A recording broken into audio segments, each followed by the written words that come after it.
안녕하세요. 거제 여행 가이드 김서방입니다. 지난번 영상인 거제 남부 하루여행 코스편은 재밌게 보셨나요? 거제 현지인이 정리해드리는 실패 없는 거제 여행 일정. 그 5번째 코스는 거제 동북권역 2탄입니다. 그럼 저와 함께 오늘의 여행지로 떠나볼까요? 첫 번째 여행지는 무지개해안도로와 문어벽화로 유명한 옥화마을입니다. 옥화마을의 탐방 포인트는 주차장을 기준으로 좌측에 위치한 무지개해안도로와 벽화거리, 우측에 해안산책로로 나뉘어집니다. 무지개해안도로에서 아름다운 거제 앞바다를 배경으로 멋진 추억을 사진으로 남겨보세요. 벽화마을은 마을회관을 중심으로 골목길을 걸으며 천천히 벽화를 감상하시면 됩니다. 외지인들에게 마을을 기꺼이 내어주신 분들께 감사하는 마음으로 둘러봐주세요.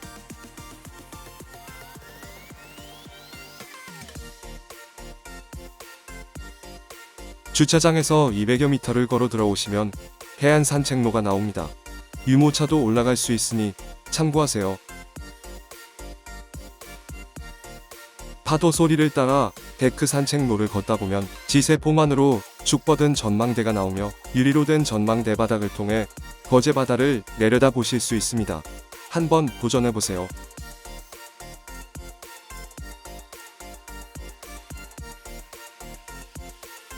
전망대를 지나 이어지는 산책로는 해안가에서 떨어져 있어 마치 바다 한가운데를 걷고 있는 듯한 착각을 불러일으키기도 합니다.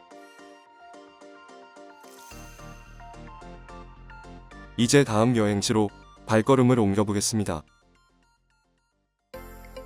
두 번째 여행지는 옥화마을에서 차로 10분 거리인 조선해양문화관입니다. 주차장 옆에 있는 어촌민속전시관을 먼저 관람하시고 안쪽에 위치한 조선해양전시관을 둘러보시면 되겠습니다. 이곳에서는 거제의 역사와 문화를 느껴볼 수 있는 전통의 바다, 어촌의 생활 모습을 볼 수 있는 생활의 바다, 조선 산업과 관광 수산자원을 간직한 거제도를 보여주는 부흥의 바다, 남해안의 해양 생물들을 만나볼 수 있는 체험의 바다, 이렇게 총 4개의 주제로 구분된 다양한 전시물을 만나보실 수 있답니다.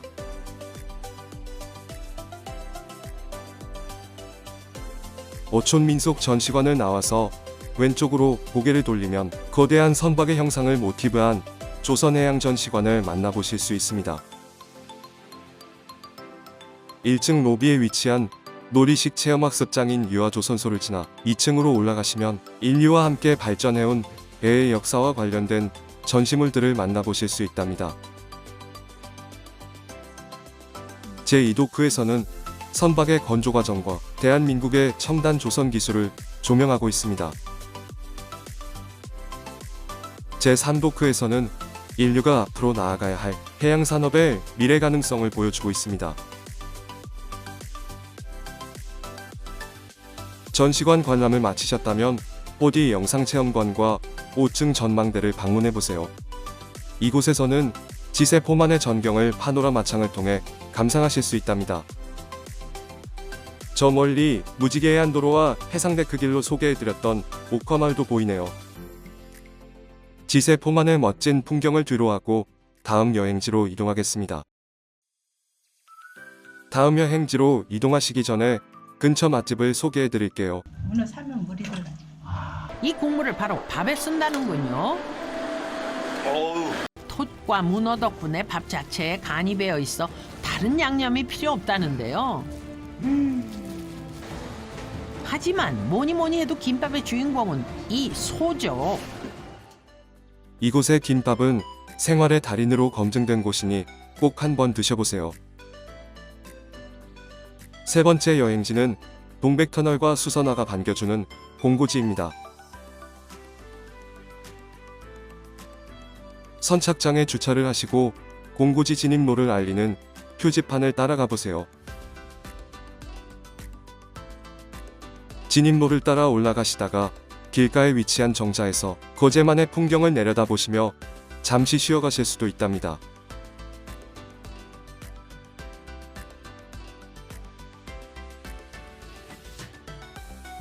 곱게 뻗은 나무들 사이로 오르다 보면 어느새 인도의 끝에 도착합니다. 산들바람에 흔들리는 나뭇잎의 손짓을 따라 숲길을 걷다 보면 울타리 너머로 공고지와 함께 저 멀리 해금강과 바람의 언덕이 보이네요. 천국의 계단으로 돌리는 동백터널은 강명식 할아버지 부부가 수십 년간 손수 가꾸신 공고지의 대표 명소입니다. 할아버지께서는 이 모노레일을 이용해 농장을 가꾸신다고 하네요. 갈림길 뒤에 위치한 쉼터에서 잠시 쉬었다 가실 수도 있어요. 이렇게 예쁜 수선화는 3월에서 4월 초에 보실 수 있대요.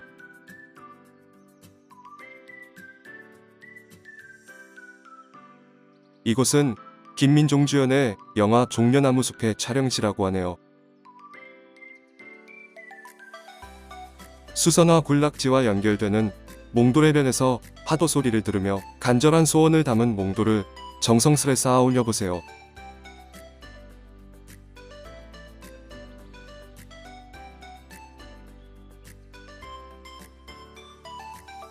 수선화가 피기 전에는 무인 판매대에서 애기동백나무와 수선화 부근 등을 구입하실 수 있답니다.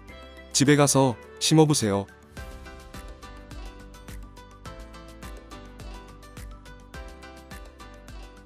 꿈과 같은 이곳의 풍경을 뒤로하고 다음 여행지로 발걸음을 옮겨보겠습니다.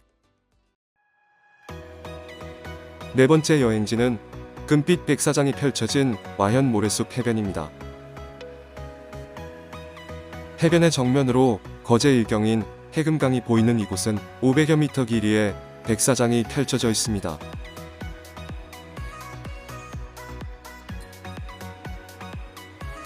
공고지로 향하는 길목에 위치하고 있는 탓에 많은 관광객들의 발길이 이어지는 곳이기도 합니다.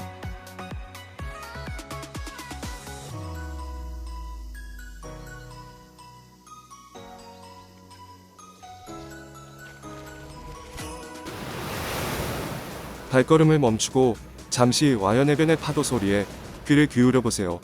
눈을 감고 들어보시면 더 좋겠죠.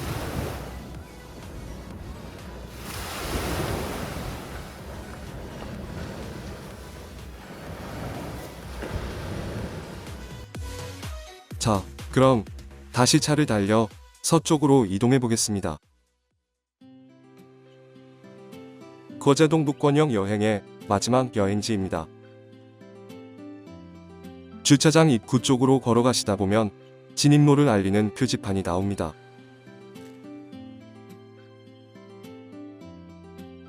구조라 성으로 연결되는 탐방로는 마을의 북쪽과 남쪽 총 두 곳으로 구분되며 지금부터 알아볼 길은 가장 많은 분들이 이용하시는 마을 북쪽 탐방로입니다.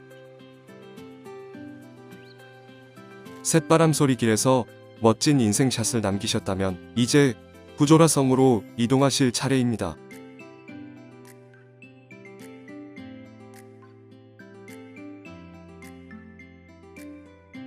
동쪽에서 불어오는 쇳바람을 타고 하늘하늘 흔들리는 가랜드의 손짓을 따라 대숲 속을 걷다 보면 구조라 앞바다가 보이는 해안 산책로가 나옵니다.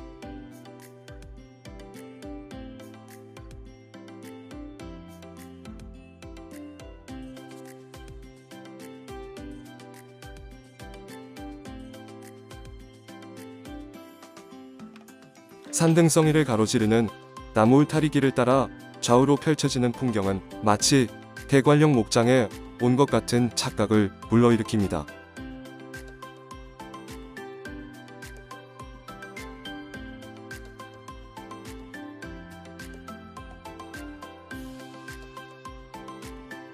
이번에 보여드릴 갈림길 좌측 코스는 앞서 설명드렸던 우측길에 비해 상대적으로 높고 긴 대숲길이 펼쳐집니다. 전반적으로 대숲 좌우 간격이 넓고 경사가 완만하므로 남녀노소 모두가 편하게 이용할 수 있는 코스입니다. 오르막길이 부담된다면 이 코스를 이용해보세요.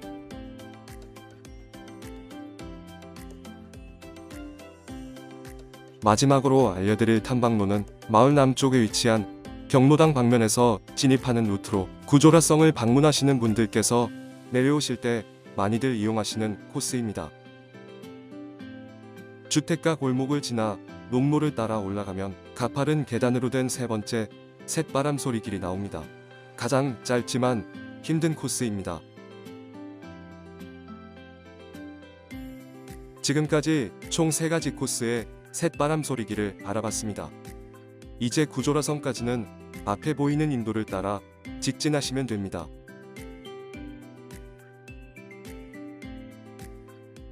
주차장에서부터 약 15분 정도를 걸어 올라오시면 구조라성의 남문지에 도착하실 수 있습니다.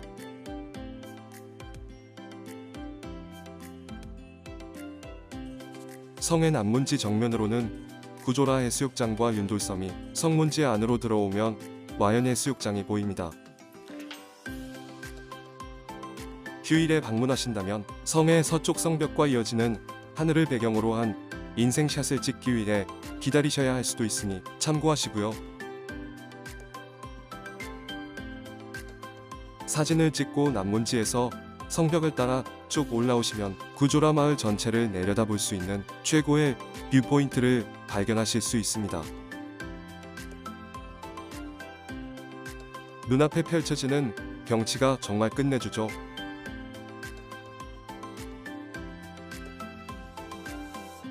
성벽을 따라 걸으며 오늘의 여행을 마무리해봅니다. 지금까지 거제 현지인이 정리해드리는 실패 없는 거제 여행 일정, 그 5번째 코스인 거제 동부 여행이었습니다. 저는 다음 영상으로 돌아올게요. 여러분 모두 즐거운 거제 여행하세요.